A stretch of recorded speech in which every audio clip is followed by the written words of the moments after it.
We have to move away from the politics of self-destruction, from bailout economics, as I call them, where we have moved from a patchwork of trying to prop up a financial system to a systemic approach to bailouts where we're using failed institutions to push economic growth. We have to ensure that money is moving to strong hands.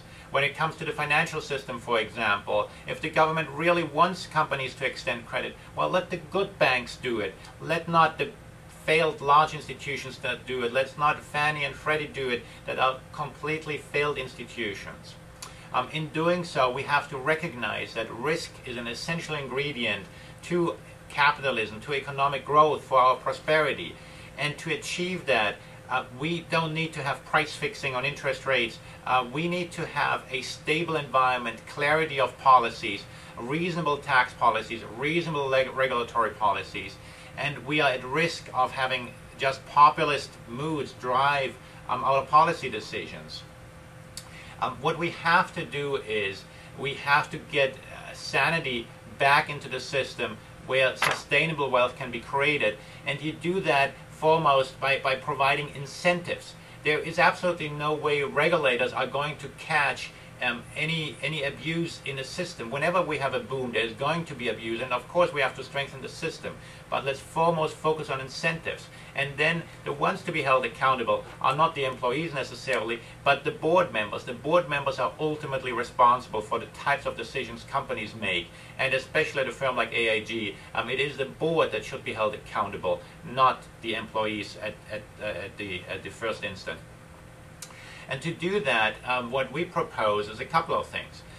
First of all, every major company, those companies that are considered to be too big to fail, or whatever tag you want to apply to them, they should have a risk officer reporting directly to the board. And that doesn't have to be a new employee. Most financial firms already have a chief compliance officer, for example.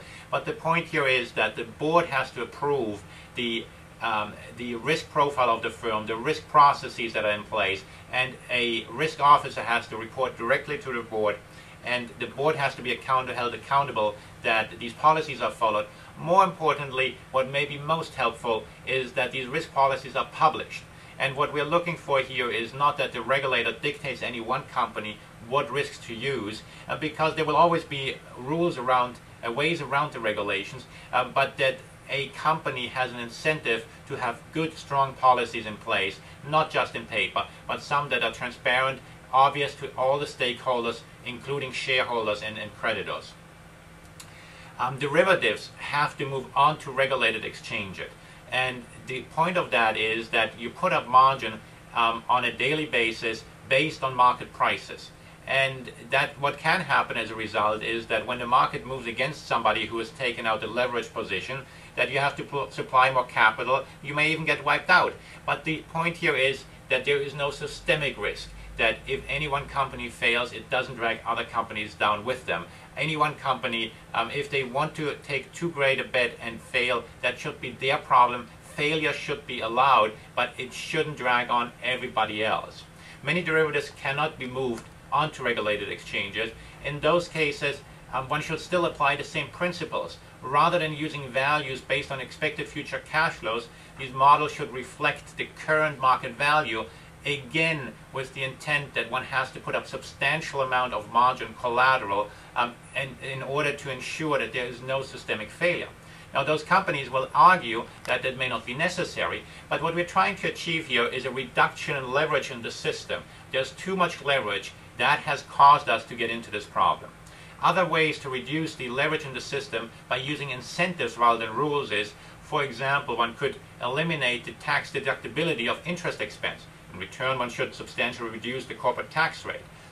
We have to strengthen the position of capital relative to debt.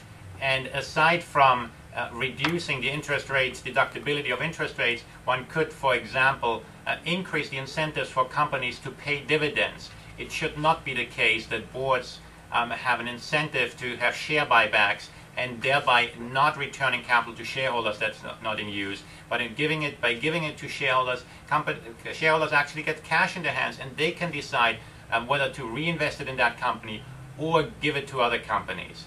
We have to reduce the leverage in the system with incentives not with regulation. Regulation, of course, can be streamlined in many cases, but don't do it by creating another super agency. Don't do it by giving the power to government to seize any institution out there that they may for the moment deem to be a risk to the system, to the world, or whatever it may be. That's something left up to the Soviet Union, not to the United States. We are the managers of the Merk Hard and Asian Currency Funds. I'm Axel Merk, the portfolio manager. Please subscribe to these videos and to our newsletter at merkfund.com to be informed as we discuss further policies. We extensively discuss currencies as they are affected by what policymakers are up to around the world, and please don't miss any of them, again, by subscribing to our videos and newsletter.